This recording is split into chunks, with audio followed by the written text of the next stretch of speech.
A partir de este momento te invitamos a escuchar La Tuerca. Muy buenos días, queridos oyentes y televidentes de La Tuerca. Estamos aquí con Amadís Jiménez Sandoval.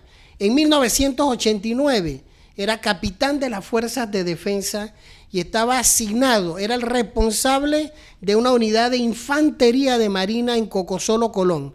Él combatió contra las tropas norteamericanas y jugó un papel importante en la pacificación del país y en todo lo que ocurrió en colaboración con el general Marcinero, quien era el jefe del Ejército Sur de Estados Unidos en Panamá, para evitar un mayor derramamiento de sangre.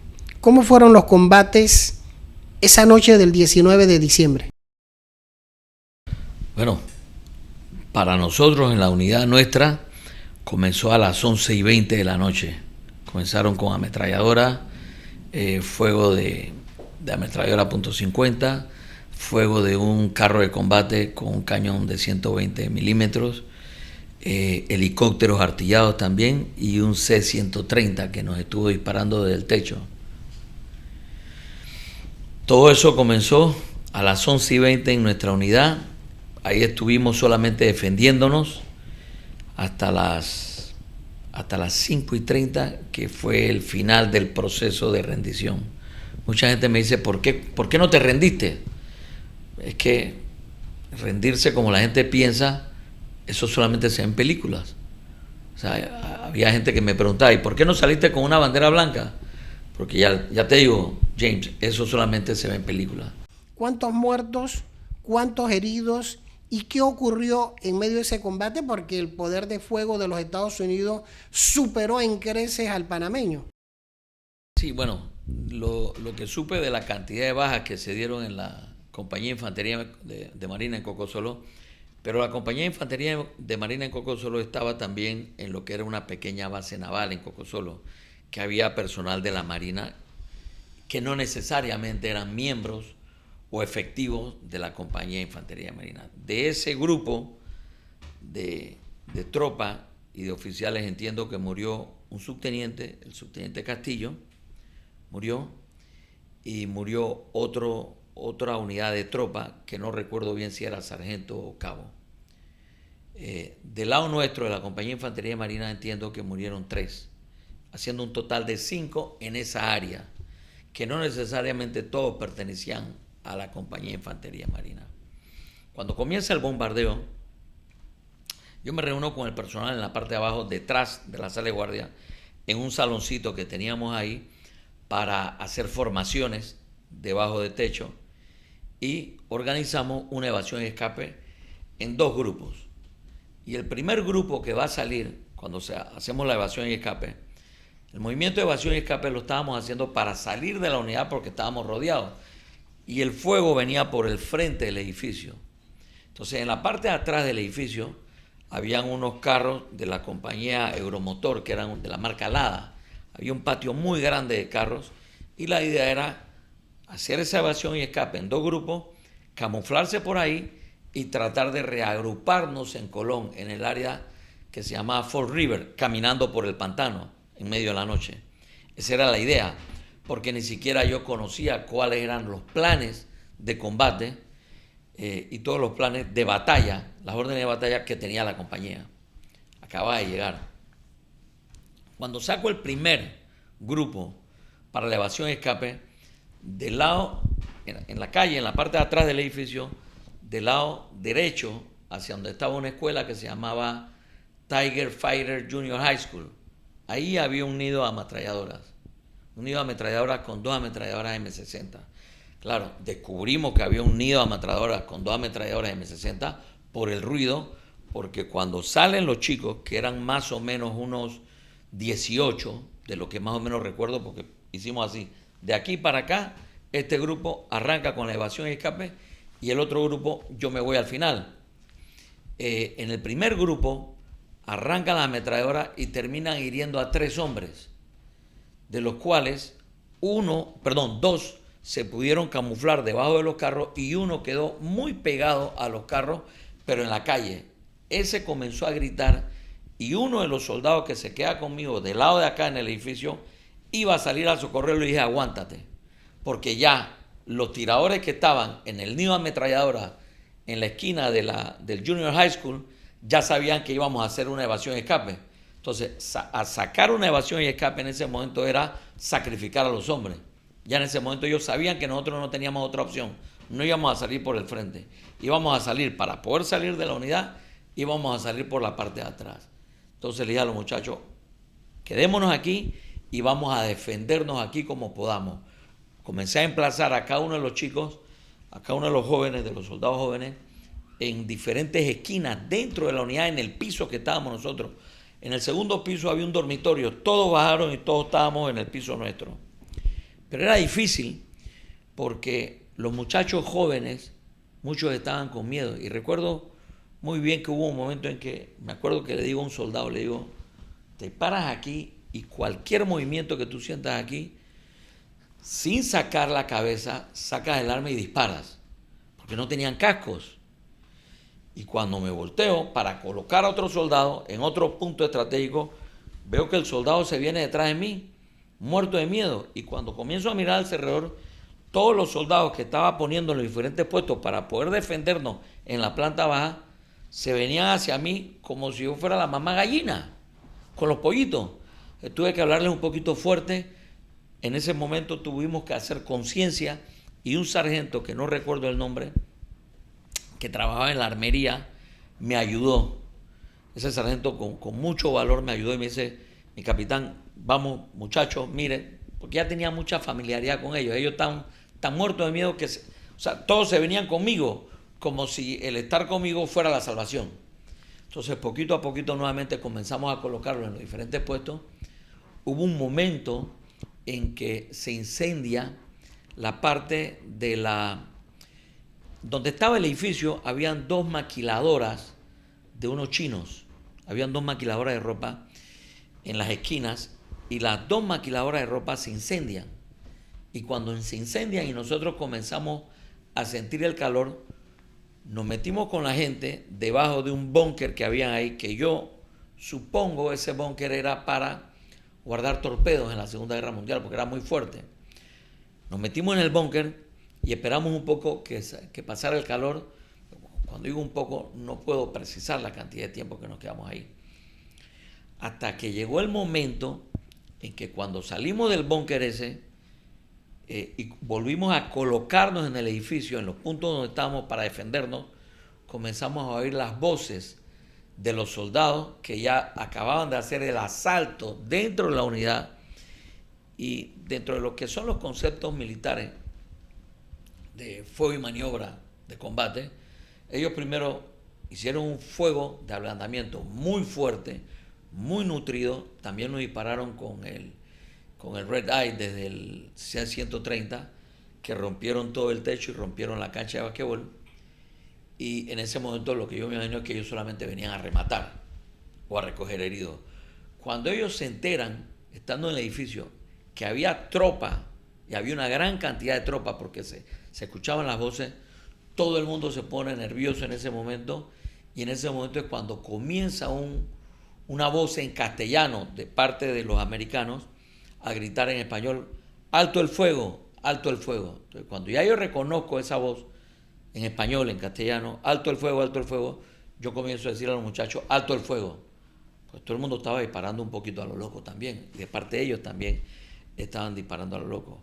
Había un grupo de ellos que estaba en el segundo piso y había otro grupo de ellos que entró por el frente. En ese momento comenzamos todo el mundo, de parte de nosotros y de parte de ellos, a tranquilizarnos. O sea, en momentos como ese se cortó la energía eléctrica, el edificio estaba completamente a oscuras, lo que se veía era polvo producto del cemento que está cayendo y del gran bombardeo que tuvimos nosotros, y en medio de la noche no ves nada. Básicamente no ves nada, y cuando tiras al azar, pues tampoco teníamos sistema de visión nocturna, no teníamos equipamiento militar adecuado para defender la unidad. Te hablo de miedo. ¿Cómo se siente ese miedo cuando uno sabe que puede morir en medio de un combate como los que ocurrieron el 20 de diciembre de 1989? Desde que se escucha la primera ráfaga, sientes miedo. El que te diga a ti que no sintió miedo, te miente. Lo importante es controlar el miedo, poder saber conducirte con el miedo. Y todos los soldados tenían miedo, ningún soldado quería morir. Y yo estoy seguro que ni nosotros ni ellos querían morir. Llegó un momento en que el nerviosismo de parte de todas las partes era tan grande que cuando comenzamos a negociar, la primera negociación de rendición se hace con la condición de que yo salga hacia la parte de atrás. Y el soldado que después me enteré que no era un soldado, que era un teniente, que me comienza a hablar en castellano, me dice que para seguridad de todos y para tranquilidad de todos, que salga hacia donde ellos van a encender una luz o una bengala, pero que salga sin armamento. Y recuerdo que un soldado que estaba muy cerca de mí me dice, mi capitán, no salga sin armamento porque lo van a matar. Y yo, mira, aquí tenemos que tomar una decisión rápido porque, o sea, nos pueden matar a todos, muchos de ellos van a morir, pero ellos tampoco quieren morir. El enemigo no quiere morir, tampoco ellos quieren tener mucha refriega. Pero llegó un momento en que todo el mundo se puso tan nervioso que cuando yo voy a hacer el primer intento de rendición, siento que suena una granada en el piso. Bam, bam, bam, bam, suena la granada por la escalera del grupo que estaba en la parte de atrás, en el segundo piso. Cuando siento que está la granada esa ahí, yo me retiro y le digo al que estaba cerca de mí, que era el sargento, le digo, un sargento o un cabo, no recuerdo bien, pienso que era sargento, pero no lo conocía todo, y digo, cúbrete. Y yo me tiro para un lado para protegerme con uno de los muros y suena la granada dentro del edificio, dentro de la habitación donde nosotros estábamos, suena la granada, pero nos fuimos hacia un muro, hacia una pared aparte, en un pasillo, y el sargento le quedó un pedacito de la cabeza descubierta. A ese sargento se le llenó la cabeza de esquirla, de granada. Y ese sargento en mi brazo dejó de respirar. En ese momento la paciencia se colma. Y yo le grité al que me hablaba en español y yo le dije, ¿cómo tú quieres que yo me rinda? ¿Cómo tú me estás pidiendo a mí que yo salga sin armamento y me tiras una granada? Entonces me dijo, capitán, cálmate, tranquilo. Pero ¿cómo quieres que me tranquilice? Aquí no van a matar a todos, pero de ustedes también van a morir algunos. Entonces, ese momento, yo creo que ese momento de tensión donde tú te colmas, tu paciencia, tu sentido de supervivencia, tú dices, ¿sabes qué? Si me van a matar de todas maneras a sangre fría, pues que sea lo que sea. O sea, ¿qué fue lo que hizo que ese día ustedes combatieran? Lo que hizo que ese día combatiéramos fue que nos atacaron. En ese momento que nos atacaron, teníamos que defendernos. Si te tiran balas, tú no puedes tirar ni flores ni besitos. Tú tienes que defenderte. Y la gente piensa muchas veces, pero ¿por qué no saliste con una bandera blanca inmediatamente? Eso es en las películas. En la vida real eso no pasa. Tú tienes que negociar tu rendición. Y tienes que ver cómo negocias tu rendición para salvar a tus hombres. Cuando la fuerza que combate contra ti es superiormente mucho más fuerte que tú, yo tengo la certeza que la primera misión de un comandante, que es el responsable de la vida de cada uno de esos hombres, es cuidar y velar por la vida de cada uno de esos hombres. Entonces, nosotros no peleamos por defender a Noriega, nosotros peleamos por defender la vida y el honor y el uniforme de cada uno de los hombres que estábamos en esa unidad. ¿Usted cree que Noriega se comportó como un cobarde el 20 de diciembre? Pues yo te puedo decir de que hasta donde yo sé, un comandante comanda a sus tropas, un comandante le da órdenes a sus hombres, a sus oficiales, y en la misma medida de que el rango de ese comandante es mucho más alto el ejemplo para bien o para mal de lo que da. Por mi formación militar y porque no sé otros aspectos de lo que se dio, no quisiera decir de que fue un mal comandante. Lo que sí puedo decir es que sé perfectamente que no dio, desde el momento en que comenzó la invasión, una sola orden a ninguna unidad de combate.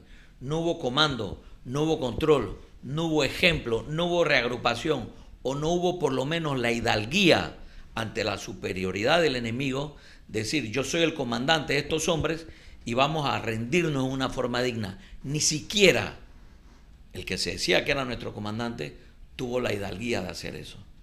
Eso puedo decirte dentro de mis principios y mis valores militares lo que pienso que sucedió y lo que es mi opinión personal del comportamiento de Noriega. Una vez comienzan las negociaciones, se da una rendición. ¿Qué pasó a partir de la rendición? ¿Los arrestaron, los amenazaron, dónde los llevaron? ¿Y cómo usted queda involucrado en una alianza con el general Mar Cisneros y el ejército de Estados Unidos para evitar lo que ahora se conoce, un mayor baño de sangre? Bueno, cuando nosotros terminamos el proceso de rendición, que termina como a las 5:30 de la mañana, a los oficiales, y es un procedimiento que hacen todos los ejércitos, los separan de la tropa para evitar que sigan teniendo contacto con la tropa. Me llevaron al campo de prisioneros de Davis y ahí pues me junté en el campo de prisioneros de Davis con otros oficiales que habían capturado en Fuerte Espinar y no habían entrado a Colón. La tropa americana no había todavía bombardeado Colón. Estando ahí el 20, el proceso de ese fue un proceso de separación de la tropa. El día 20 me sentaron con interrogadores. Al principio pensaban que yo era cubano y me decían, tú eres cubano, sabemos que tú eres cubano, hasta que pude demostrarles con la documentación que capturaron en mi unidad que era panameño y que incluso le dije a uno de los interrogadores, le dije, si quieres verificar si soy panameño, verifica que la cédula mía tiene el hueco con que ponchan cuando has votado en las elecciones, porque en aquella época cuando tú votabas en las elecciones te hacían un ponchado en la cédula. Entonces ese proceso duró ahí porque ellos estaban convencidos de que yo era cubano. Los que me estaban interrogando eran oficiales norteamericanos de origen latino, puertorriqueños. Y a eso de las 4 o 5 de la tarde me mueven el día 20 al campo de prisioneros de Fort Davis, que ahí en el campo de prisioneros de Fort Davis es donde me encuentro pues con los otros oficiales. Pasé la noche ahí y el día 21 en la mañana me mandan a buscar y me sacan del campo de prisioneros y me llevan a una casa donde estaba el general Cisneros. ¿No? En ese momento pues fue una sorpresa para mí encontrarme con el general Cisneros. Claro, de la situación en que yo venía, me sentía muy molesto y estaba muy molesto con todo lo que estaba pasando. Y recuerdo que el general Cisneros me dice, capitán, yo tengo información de que tú eres un tipo muy profesional y tengo referencias tuyas y quiero que me ayude. Y en ese momento yo le contesté tajantemente, yo no tengo por qué ayudarle a usted. Le voy a dar mi número de placa, mi rango, mi unidad y que me envíen al campo de prisioneros nuevamente. Entonces el general me dice, yo quiero que tú escuches lo siguiente. Es tu decisión, pero yo quiero que tú escuches lo siguiente. En Panamá se bombardeó el cuartel central y hubo un incendio muy grande en el Chorrillo. Ese incendio que hubo en el Chorrillo causó que haya más de 4.000 damnificados ahorita mismo que están en las áreas de Balboa. Hay muchos damnificados y no sabemos qué cantidad de muertos se dio en el bombardeo del Chorrillo. Los generales que están aquí, que han venido de los Estados Unidos, quieren bombardear Colón y quieren bombardear todas las otras ciudades de la República de Panamá. Quieren bombardear Chorrera, quieren bombardear Penonomé, Aguadulce, Chitré, Las Tablas, Santiago, David. Yo quisiera convencer a los generales que han venido de los Estados Unidos de que no hay necesidad de bombardear y no hay necesidad de que haya más derramamiento de sangre. En ese momento yo todavía estaba escéptico. Yo no sabía lo que estaba pasando. Yo había salido de combatir de la unidad mía de combate, que había estado encerrado en un edificio, me habían llevado a un campo de prisioneros y del campo de prisioneros me sacan a hablar con el general Cisneros. Entonces, le digo yo, mire, me dice, Amadís, hoy a las 22 horas van a bombardear Colón. Y con la cantidad de casas de madera que hay en Colón, estoy seguro que va a pasar lo mismo que pasó en el Chorrillo. Yo te pido tu ayuda para ver si convencemos de que se rindan los oficiales que están ahí, y por lo menos los oficiales que están en Colón, que se puedan rendir. Es una evidencia de que no hay motivo de lucha para que se bombardee Colón. Eso me va a ayudar a mí a convencer a los generales americanos de que no se bombardee Colón y no se bombardeen otras ciudades. En ese momento me quedé pensando y me dice, te voy a dejar aquí, en esta casa, voy a salir un momento, voy a hablar con el comando mío y regreso en 1 hora, más o menos media hora. Todo esto fue en horas de la mañana del día 21. El general regresa al rato y al rato, cuando regresa, me encuentro con varios de los oficiales que estaban presos del primer golpe del 16 de marzo. Me encuentro con ellos y en ese momento pues intercambiamos impresiones de todo lo que está pasando, ¿no? Yo creo que verlos a ellos y ver a lo que fueron sometidos esos oficiales me ayudó a mí a decirle al general Cisneros que me consigan mi libreta. El general Cisneros me dice, nosotros tenemos una lista de los teléfonos de las diferentes unidades. Y yo le dije, esa lista no me sirve, porque esa lista es para los teléfonos que están en la sala de guardia. Yo tengo mi libreta y en mi libreta yo tengo teléfonos claves donde puedo llamar por teléfono a los subcomandantes o a los comandantes de las unidades. Entonces, que me consigan mi libreta. Entonces, él mandó a una unidad a buscar la libreta mía que estaba en el área donde yo había sido capturado. Me consiguen mi libreta y ya en horas de la tarde, más o menos como eso de las 2, 3 de la tarde, llamamos al cuartel de Colón, y cuando llamamos al cuartel de Colón, yo me identifico. Aquí habla el capitán Amadís Jiménez, ¿con quién hablo? Y la persona que me contesta me da su nombre, que no recuerdo su nombre, y le digo, ¿cuál es tu rango? Y me dice, no, yo soy del batallón de la dignidad. Y le digo, ¿y dónde están los oficiales? Me dice, aquí no hay ningún oficial. ¿Y dónde está la tropa? Me dice, tampoco hay tropa. O sea, el cuartel de Colón quedó en manos de los miembros de Colón de los batallones de la dignidad. Y le digo, consígueme al mayor Sotomayor, que era el que estaba ahí, creo que era el ejecutivo, porque ahí estaba el teniente coronel Maylin. Consígueme al mayor Sotomayor, o mándale al mayor Sotomayor el mensaje que se comunique conmigo al teléfono tal, donde yo me encontraba en Fort Davis. Me logro comunicar con el mayor Sotomayor, hablo con el mayor Sotomayor, y él habla con el general Cisneros. Y el general Cisneros le dice, no queremos bombardear Colón. Y conseguimos que Sotomayor fuera caminando sin armamento a donde estaba la posición en el corredor de Colón, donde tenían su posición de bloqueo, su punto de control los americanos. Ese momento en que Sotomayor y otros oficiales se entregaron ahí y demostraron que no iban a combatir, fue también un punto de inflexión importante para que las tropas americanas no bombardearan Colón. Y eso fue lo que trajo como consecuencia que se fuera ejecutando lo otro. Este es un relato de lo que ocurrió el 19 y el 20 de diciembre. Ya esto es el 21. Ya estamos hablando del 21, porque cuando se da la intervención militar norteamericana, Estados Unidos ataca con todo su poder de fuego en Río Hato, en algunas unidades en Colón, en el cuartel central, en los aeropuertos. Y ya para esa fecha habían destruido, por ejemplo, los centros de comunicaciones, la Radio Nacional, que quedaba donde está la Contraloría General y que había servido como un centro de difusión de noticias de lo que se trató de llamar la resistencia a la invasión. Pero vamos al cambio comercial en La Tuerca y volvemos para ver qué pasó a partir del 21 de diciembre, una historia que los panameños muy poco conocen. Ya regresamos.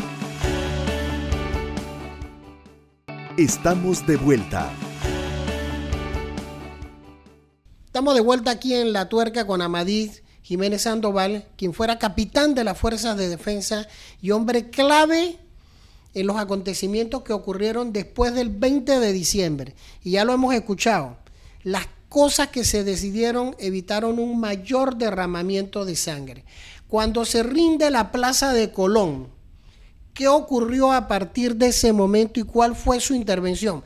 Porque también hay miembros de la Fuerza de Defensa, algunos, muy pocos, que dicen que usted fue un traidor. ¿Traidor a qué?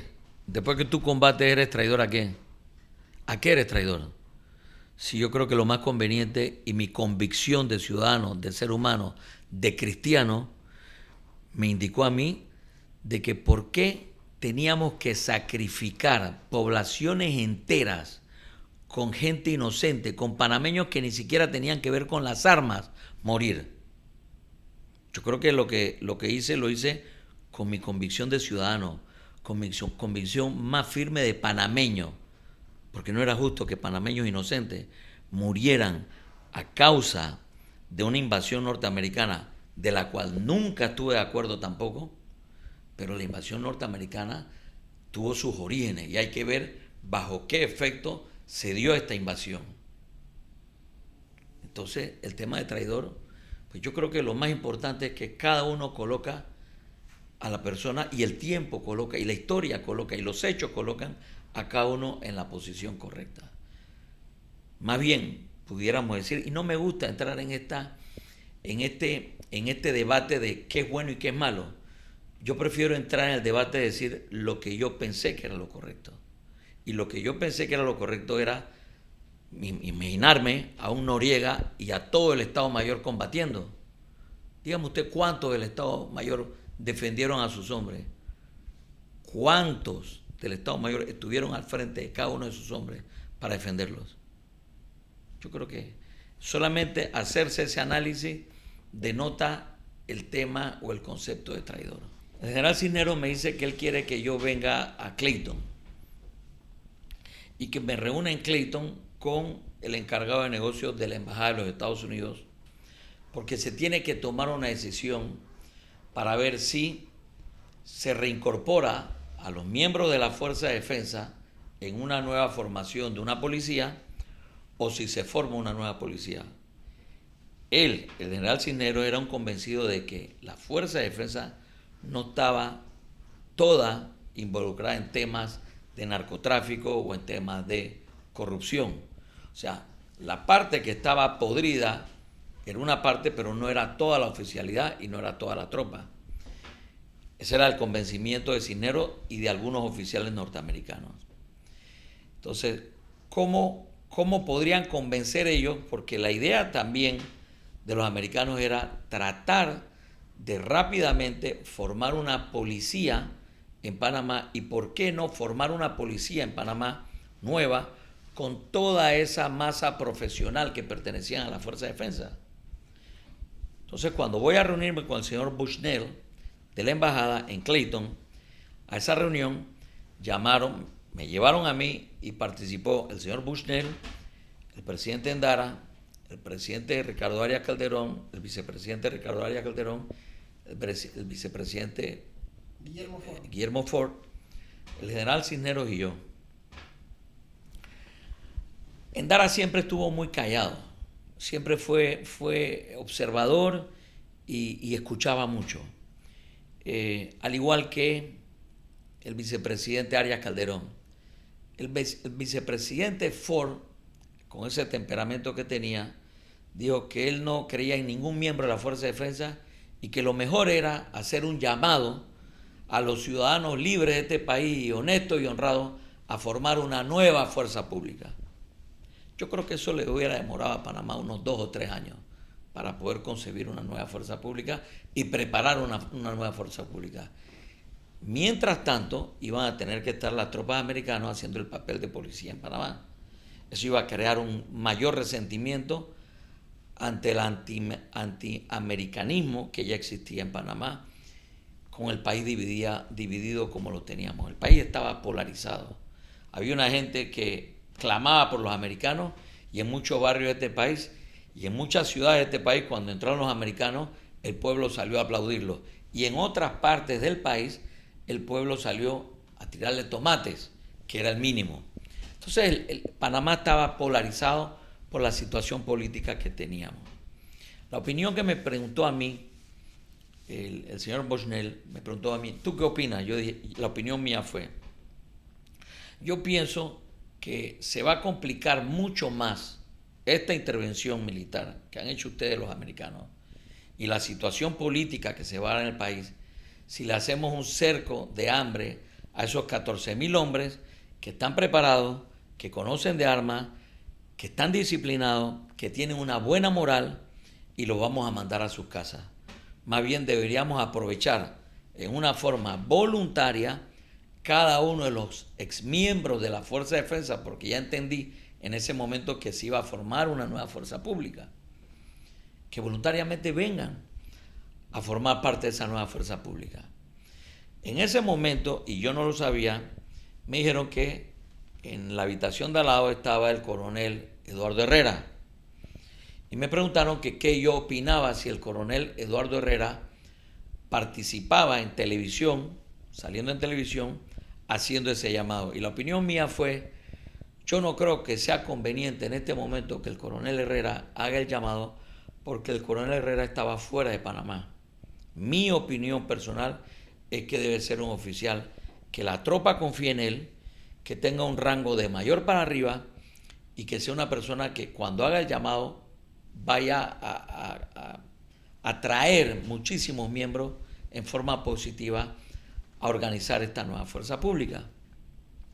Me preguntaron si yo podría recomendar a alguien y en ese momento yo dije, yo me atrevo a recomendar al mayor Ricardo Reyes Dutari. Lo conozco bien, es un hombre que la tropa lo sigue, la tropa le tiene mucho cariño y es un hombre muy bien visto dentro de la Fuerza de Defensa como un hombre correcto, como un oficial honesto y como un oficial que la tropa, que tiene mucho liderazgo. Y así fue como se hizo. La primera persona que hizo el llamado a los miembros, y ese llamado se hizo el día 22 en la mañana.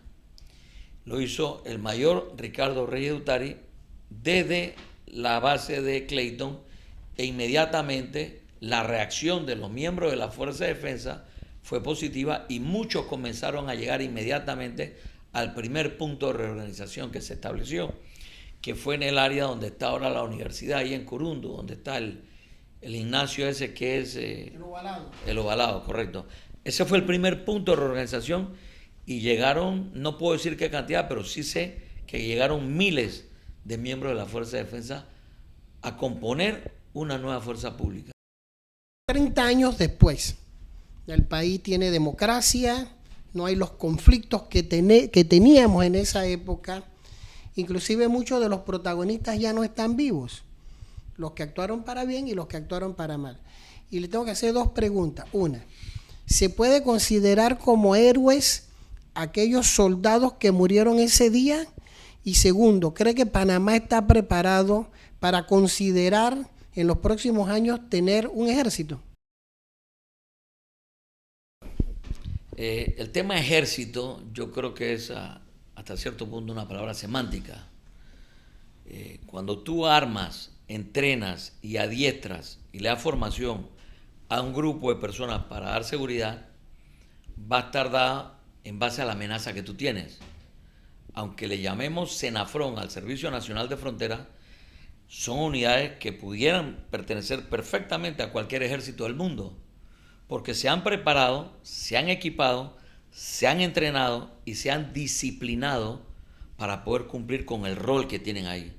Tú no puedes mandar a combatir a la guerrilla en Darién a un policía con zapatos o con uniforme de policía como te da el servicio en la ciudad. Entonces el tema ejército hasta cierto punto es relativo. Panamá se ha tenido que militarizar, a pesar que le llamemos Senafrón o a pesar que le llamemos Senan, porque las unidades que pertenecen a esas instituciones tienen que equiparse, adiestrarse y entrenarse en base a la amenaza que tienen que reprimir. Así es que el término ejército es relativo. Existe en la Constitución que no puede haber un ejército en Panamá, pero tenemos unidades que básicamente con otro nombre ejercen un rol parecido. Yo creo que los soldados que murieron se les pueden decir héroes sacrificados. Sacrificados porque se sacrificaron en una forma inocente por intereses mezquinos de personas que sacrificaron a todo un pueblo y que fueron los responsables que se dieron una situación como esta. Para mi concepto muy personal, el gobierno nacional, que me acabo de enterar que el día de ayer declararon el 20 de diciembre como Día de Duelo Nacional, ha dado un paso importante. Y sí estoy convencido de que es Día de Duelo Nacional. El 20 de diciembre de 1989 nunca debió suceder. Nunca debimos llegar a ese punto. Nunca debimos sacrificar a un pueblo por intereses mezquinos. Porque luego que se dio el 20 de diciembre, todos los panameños, absolutamente todos los panameños y todos los que componíamos la Fuerza de Defensa, nos enteramos, y en una forma indigna, de que el que se decía llamar el general Manuel Antonio Noriega había trabajado para la CIA, para la Central de Inteligencia de los Estados Unidos, hasta el último minuto antes de que iniciara la invasión. Entonces, eso nos dice a todos, con estos 30 años, de que ¿quién fue traidor? ¿Quién traicionó a la patria? ¿Quién sacrificó a la patria? Si usted estuviera en las mismas circunstancias, tuviera la misma edad de esa época, ¿usted combatiría de nuevo? Y una última pregunta. Cuando uno siente miedo y uno escucha las balas, los bombardeos, ¿uno en qué piensa? Bueno, cuando tú escuchas la primera ráfaga ametralladora que te pasan las balas y las sientes que te zumban en tu oído, tú sabes que te pueden matar. O sea, sabes que tienes miedo, pero tú tienes que pensar en forma fría con lo que tienes que hacer y con lo que tienes que afrontar. O sea, en ese momento no es que te sustraes del momento que estás viviendo y comienzas a pensar en otra cosa. A pesar de que el miedo está ahí presente, tienes que poner orden en cada uno de los hombres que estás comandando, tienes que estar hablando con ellos, tienes que demostrarles que tenemos que defendernos. Tú no puedes entrar en pánico. Es igual que cuando saltas en paracaídas. O sea, a mí me preguntaban mis hijos cuando estaban más chicos, me decían, papá, cada vez que tú saltabas en paracaídas tenías miedo. Y les decía a mis hijos, sí, cada vez que saltaba en paracaídas tenía miedo. Pero saltas en paracaídas. Y hasta cierto punto, cuando se abre el paracaídas, lo disfrutas. Y les dije también a mis hijos, el día que deje de tener miedo cuando salto en paracaídas, no salto más. Porque en ese momento preciso es cuando se comienza a cometer errores. ¿Combatiría de nuevo? Si me rodean de la forma como me rodearon para defenderme, combatiría. ¿Qué te quiero decir? Si en este momento de mi vida, no con esa edad, en este momento de mi vida me encuentro en una circunstancia donde me tengo que defender, me voy a defender de igual forma. Yo no combatí porque estaba buscando el combate o porque estábamos atacando. Yo combatí con cada uno de los hombres a los que me siento orgulloso, que les pude salvar su vida, para defendernos de un enemigo que era supremamente superior a nosotros. Estamos aquí con Amadís Jiménez Sandoval haciendo un repaso rápido de lo que ocurrió el 19, el 20, el 21 de diciembre de 1989. Esta es una historia que tiene muchas cosas que contar. Le agradecemos por su tiempo y que los oyentes y los televidentes recuerden hechos que no debieron ocurrir, donde murió gente inocente, gente que creía en ideales, gente que no luchaba por una persona, que luchaba por su país. Nos vemos el próximo domingo. Hemos presentado La Tuerca,